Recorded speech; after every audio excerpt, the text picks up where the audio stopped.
Is Royal Caribbean scamming passengers who don't meet certain criteria at the time of booking? I'm going to present direct evidence that may point to a massive back-end scam being run by the second largest cruise line in the world. Let's roll the intro.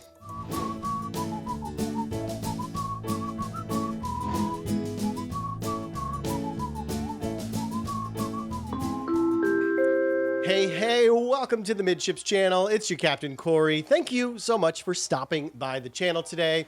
And today I've been spending a lot of time on Royal Caribbean's website, and I've done that a lot as of late. And well, I've seemingly uncovered something that just isn't sitting right with me. And I want to present it to you so you can voice your opinion in the comments, as well as to Royal Caribbean if you agree with me.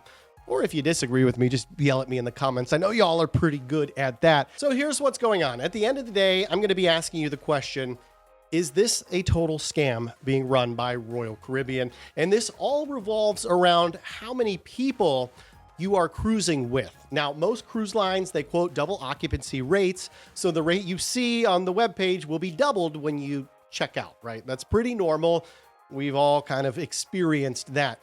When things become abnormal, though, is on Royal Caribbean's website when you reduce the number of cruise passengers from 2 or more down to 1. So we're talking about a solo booking now. It's very well known, and it's even printed right here on Royal Caribbean's website, that if you book as a solo, you're going to be charged 200% of the original quoted cruise fare.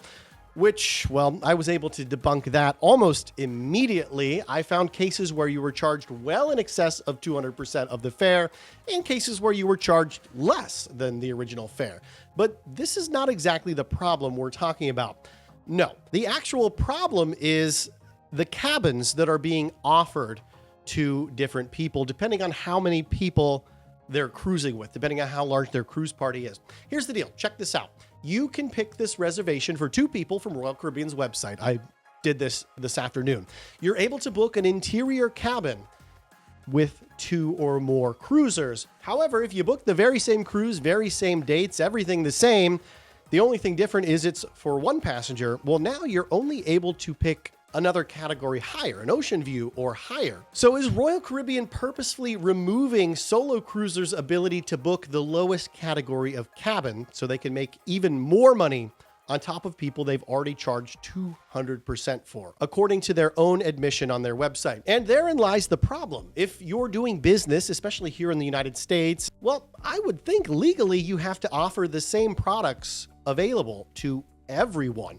And it appears that Royal Caribbean is not doing that. As a matter of fact, it appears that the cruise line is not only charging double for people who are traveling alone, but then they're purposefully forcing these people into a different category of cabin, which is even more expensive than the one that they could have gotten had they booked with another person in their party. Ergo, you do not have as much access to available cabins because your cruise party is smaller. Now, it makes sense that a solo cruiser would have access to solo-only cabins, so I guess I could see this going the other way. It's just a very strange thing, and it honestly doesn't sit right with me. There's really no excuse for not offering the same cabins to whomever is booking and willing to pay the full price.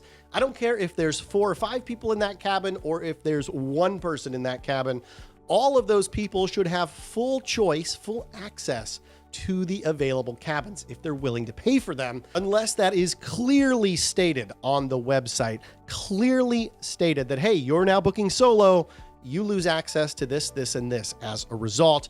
And there's no clear statement whatsoever on Royal Caribbean's website. If anything, it's just more confusion by reading it. Now, I did some additional digging on Royal Caribbean's solo cruising policy, and basically they say, we love solo cruisers. We want you to come. We actually even have some ships where we've made special solo cabins. A lot of the Quantum class, one of the Oasis class ships, and I think like Brilliance of the Seas. I don't know. Here's the comprehensive list of all Royal Caribbean ships that are said to have solo cabins. Now, I say said because I spent over an hour today trying to find a cruise on those ships that was available with a solo cabin.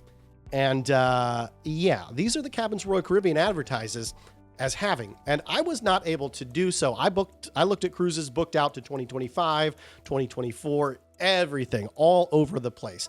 no cruises came up as available for solo travelers with solo cabins. So I'm not sure if maybe you have to call into Royal to get information on that or what, but it seems like this cruise line is giving vastly different offers to different people, not based on their status or anything else, solely based on how many people are coming into their cabins.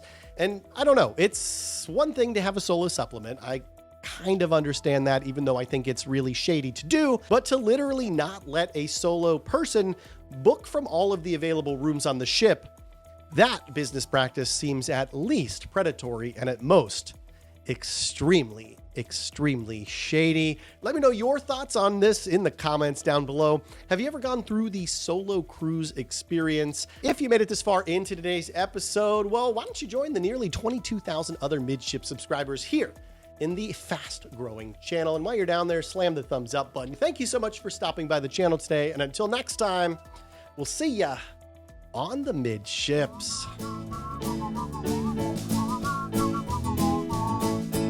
La la la la la la la la la la la la la la la la la la la la.